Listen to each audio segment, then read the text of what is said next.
Assalamualaikum warahmatullahi wabarakatuh. Selamat siang pendengar di seluruh Jawa Timur. Berjumpa kembali dalam program Jatim News Today, siaran khusus update COVID-19. Ada 9 reporter nanti akan memberikan informasinya mengenai percepatan penanganan COVID-19 di wilayahnya masing-masing. Rangkuman kabar update penanganan COVID-19 untuk regional Jawa Timur segera sahabat simak dalam update COVID-19. Bersama saya Panjarto di studio, kita ada peluang untuk bergabung dengan Karina Putri, Suara Sidoarjo. Bertambah lagi 3 staf Sekwan, Sidoarjo dinyatakan positif COVID-19. Karina. Iya, terima kasih Panji. Setelah 4 anggota DPRD Kabupaten Sidoarjo yang hasil swabnya dinyatakan positif COVID-19, kini ada penambahan terbaru, yaitu sebanyak 3 staf kesekretariatan Dewan hasil yang swabnya juga terkonfirmasi positif COVID-19. Hal tersebut disampaikan oleh Haji Usman, Ketua DPRD Kabupaten Sidoarjo. Dari hasil swab kemarin, 4 anggota dan 3 staf positif COVID-19. Jika dijumlah secara keseluruhan dari 159 yang ikut swab pada tanggal 26 Agustus kemarin, 7 orang dinyatakan positif COVID-19. Usman menambahkan untuk anggota yang dinyatakan positif itu 2 berasal dari fraksi PKB dan 2 dari fraksi PKS.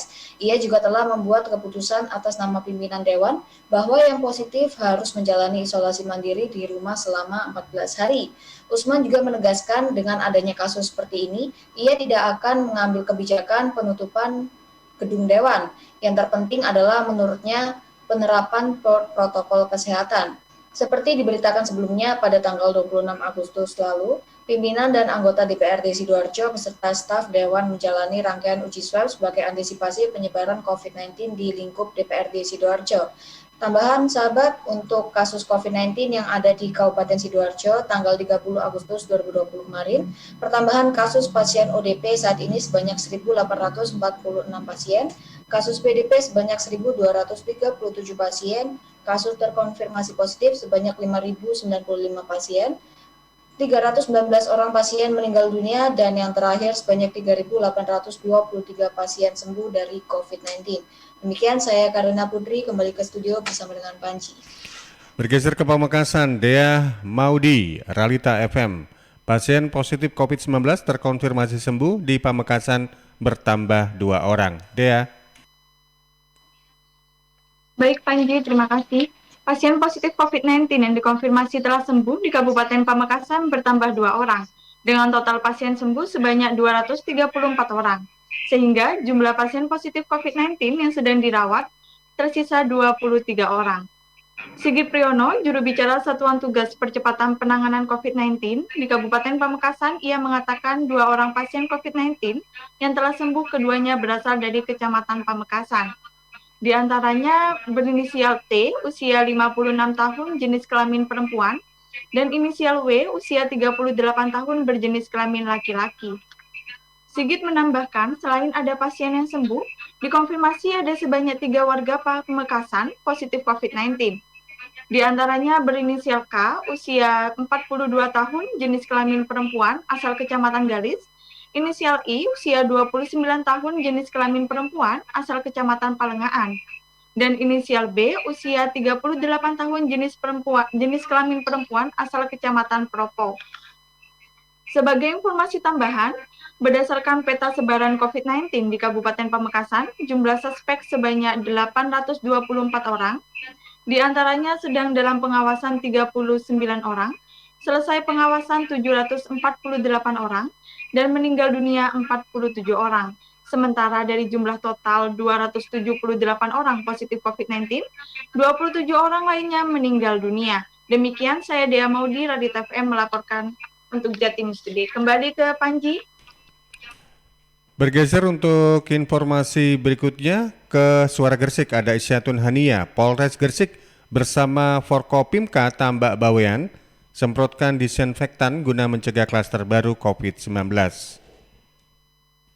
Sahabat, menanggapi instruksi Presiden dalam rangka implementasi Inpres RI nomor 6 tahun 2020 tentang peningkatan disiplin dan penegakan hukum protokol kesehatan dalam pencegahan dan pengendalian COVID-19, Polres Gresik bersama Forkopimka Tambak Bawean semprotkan disinfektan ke semua wilayah kecamatan setempat. guna untuk mengantisipasi penambahan klaster dan penyebaran serta penularan COVID-19 di Pulau Bawean, Kabupaten Gresik, Minggu 30 Agustus 2020. Bertempat di Desa Diponggo, Kecamatan Tambak, Kabupaten Gresik, penyemprotan disinfektan tersebut dilakukan langsung dalam pengawasan AKBP Arif Fitrianto selaku Kapolres Gresik. Beliau juga mengatakan bahwa kegiatan ini adalah termasuk dalam salah satu kegiatan Kampung Tangguh Semeru yang harus dilaksanakan secara rutin agar tidak terjadi klaster baru, khususnya di Kampung Tangguh Semeru di Desa Diponggo ini. Kegiatan ini juga dikarenakan masih tingginya penambahan pasien COVID-19 di wilayah Kabupaten Gresik. Sahabat, sebagai informasi, sampai tanggal 30 Agustus 2020, jumlah kasus terkonfirmasi COVID-19 di Kabupaten Gresik mencapai 2.633 orang. Telah dinyatakan sembuh sebanyak 2.061 orang, sedangkan 168 orang lainnya dinyatakan meninggal dunia. Saya Syatun Hania melaporkan dari Suara Gresik untuk Jatim News Today. Menuju ke Kota Blitar, ada Afik Rahardian dari Mahardika FM Kota Blitar. Hasil rapid test petugas sensus non-reaktif. BPS Kota Blitar siap melaksanakan sensus September 2020.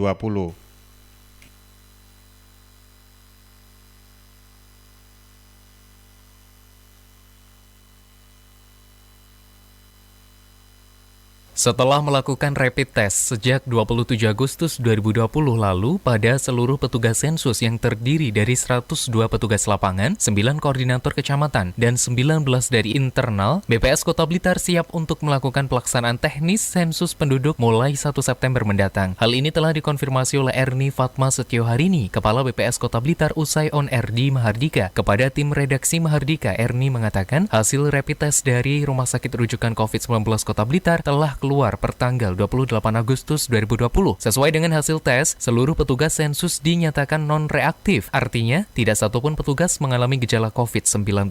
Erni menegaskan, keluarnya hasil rapid test ini menjadi tolak ukur pelayanan kepada masyarakat saat pelaksanaan sensus September nanti. Pihaknya tidak ingin ada petugas yang memiliki gejala COVID-19 saat mendatangi rumah warga. Bahkan, Erni telah menyiapkan petugas cadangan. Pada pelaksanaannya nanti, Erni juga menyampaikan warga Kota Blitar diimbau untuk menyiapkan kartu keluarga dan KTP. Hal ini bertujuan untuk memudahkan petugas sensus saat mengkonfirmasi pertanyaan sensus. Jadi mulai tanggal 24 sampai tanggal 27 kemarin kami melakukan rapid test banyak 102 petugas sensus, 9 koseka, dan 19 orang BPS. Alhamdulillah barusan kami terima hasilnya, kami semua non-reaktif. Jadi artinya semua petugas termasuk orang BPS sudah siap untuk terjun ke lapangan di sensus penduduk September. Sementara itu pelaksanaan sensus September akan dimulai 1 hingga 15 September mendatang. Petugas yang terjun ke lapangan pun akan dilengkapi dengan sarung tangan, masker, face shield, protokol kesehatan pencegahan COVID-19. Afik Rahardian, Mahardika FM. Agustin Merdekawati dari Ersal FM Nganjuk 2 hari, 14 orang sembuh dari COVID-19.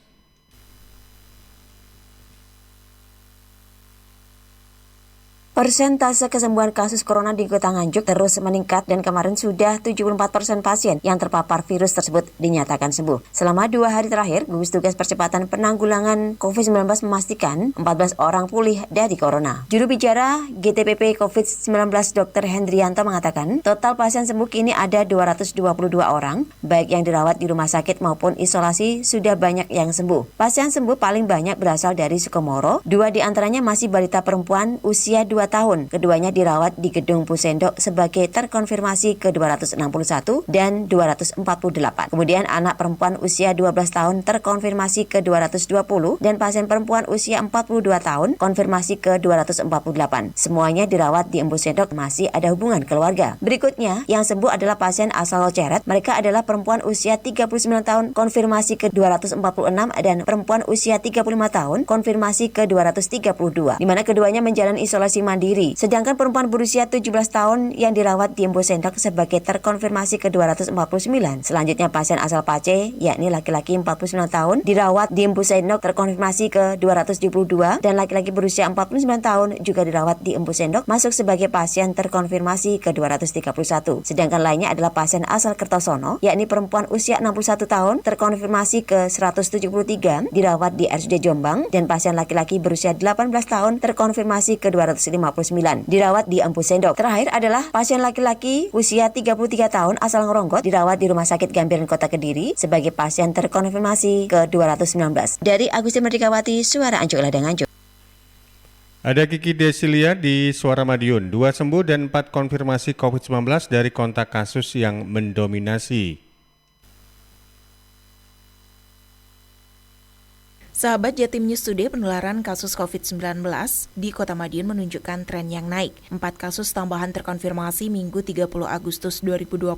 Seperti kebanyakan kasus sebelumnya, tambahan kasus baru berkaitan dengan konfirmasi kasus sebelumnya. Kendati begitu, 2 kasus lain terkonfirmasi sembuh. Konfirmasi nomor 75. Kasus nomor 75 ini berinisial DHP, berjenis kelamin laki-laki, warga Kelurahan Tawangrejo. DHP merupakan kontak erat kasus konfirmasi nomor 70. DHP saat ini menjalani isolasi mandiri dengan kondisi tanpa gejala dan keluhan. Seperti diberitakan, kasus konfirmasi nomor 70 merupakan kontak erat kasus konfirmasi nomor 69. Keduanya mengemuka berdasarkan screening massal yang dilakukan di tempat mereka bekerja. Selanjutnya, konfirmasi nomor 76 berjenis kelamin laki-laki, warga Kelurahan Nambangan Kidul. Kasus kali ini merupakan kontak kasus konfirmasi nomor 39, 43, dan 61. D, terkonfirmasi positif COVID-19 dan menjalani isolasi di rumah sakit dengan kondisi tidak ada keluhan. Selanjutnya, konfirmasi nomor 77 berinisial DK, berjenis kelamin laki-laki, warga Kelurahan Taman. DK merupakan kontak kasus konfirmasi warga Kabupaten Magetan. Kasus konfirmasi ini juga berangkat dari screening massal di perusahaan tempatnya bekerja. DK terkonfirmasi positif COVID-19 dan menjalani isolasi mandiri dengan menjalani protokol kesehatan dan tidak ada keluhan maupun gejala. Selanjutnya, konfirmasi nomor 78 berinisial GAB, berjenis kelamin laki-laki, warga Kelurahan Taman. Ini kasus berbeda. GAB sempat mengeluh batuk, sesak, lemas, dan tidak nafsu makan beberapa hari, lantas melakukan pemeriksaan kesehatan ke salah satu klinik di Kota Madiun. Keluhan tak kunjung reda, lantas minta surat rujukan ke klinik tersebut untuk berobat ke rumah sakit. Melihat riwayat gejala sakit yang bersangkutan, kemudian dirujuk ke rumah sakit dengan status suspek. GAB terkonfirmasi COVID-19 dan menjalani isolasi di RSUD Sudono saat ini. Sedangkan kontak erat sudah dilakukan rapid test. Meskipun ada penambahan kasus konfirmasi, kasus sembuh datang dari nomor 53 dan 54. Keduanya merupakan warga Kelurahan Josenan. Kasus konfirmasi di Kota Madiun, sahabat Jatim News Today, berdasarkan dashboard.madiunkota.go.id berjumlah 78 orang sampai saat ini. 46 orang diantaranya sembuh, 15 orang masih dalam perawatan, 15 orang isolasi mandiri di rumah, dan 2 orang meninggal dunia. Saya Kiki Deslia, Suara Madiun untuk Jatim News Today. Dari Tuban, bantuan bagi korban meninggal akibat COVID-19 akan diberikan. Informasinya bersama Kolilul Aris Pradia, Suara Tuban.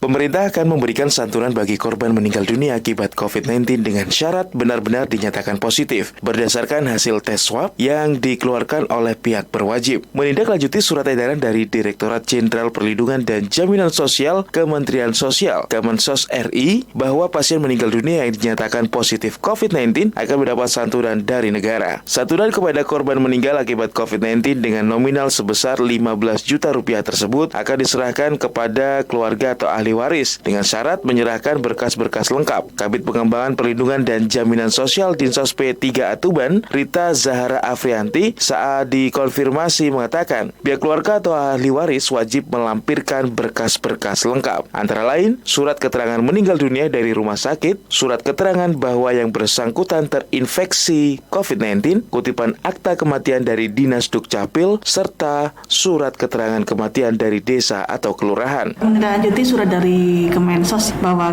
untuk pasien penderita COVID yang meninggal dunia dan positif hasilnya memang COVID, itu akan mendapat santunan sebesar 15 juta. Dari santunan tersebut ada kelengkapan yang harus disertakan masing-masing korban. Ini kami juga akan berkoordinasi dengan Dinas Kesehatan untuk tahu persis kira-kira dari 40 orang yang meninggal dunia tercatat di Satgas Tuban itu COVID itu apakah memang semuanya sudah positif meninggal karena COVID. Jadi mulai dari surat keterangan meninggal dunia dari rumah sakit, surat keterangan bahwa yang bersangkutan terinfeksi COVID, kutipan akta kematian dari Dinas Dukcapil, surat keterangan kematian dari desa, surat keterangan ahli waris, fotokopi KK, fotokopi KTP, dan fotokopi rekening tabungan yang masih aktif. Jadi kita segera maksimal besok sudah ditunggu untuk diusulkan ke Dinas Sosial Provinsi karena Jawa Timur ini telat katanya Mas, ini informasinya terlambat.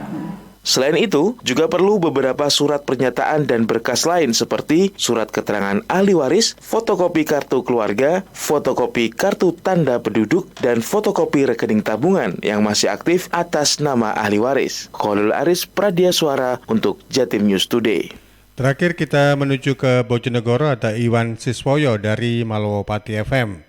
Pengelola dan pengunjung wisata di Bojonegoro wajib laksanakan protokol kesehatan.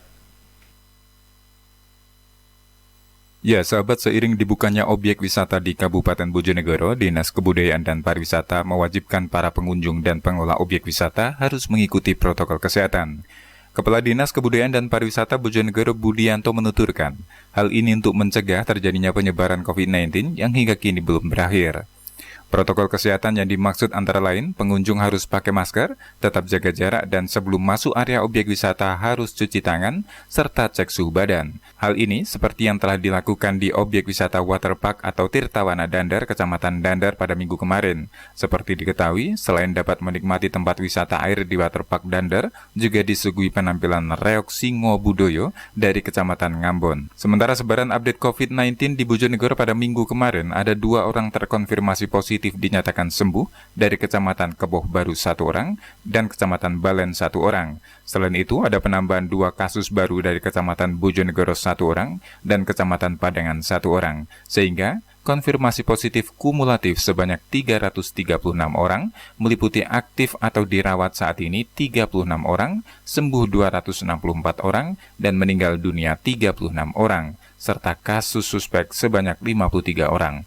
Demikian Iwan Siswoyo LPPL Malowopati FM Bojonegoro untuk Jatim News Today. Ya, sempat terputus dengan Risma Erina, sekarang tersambung kembali.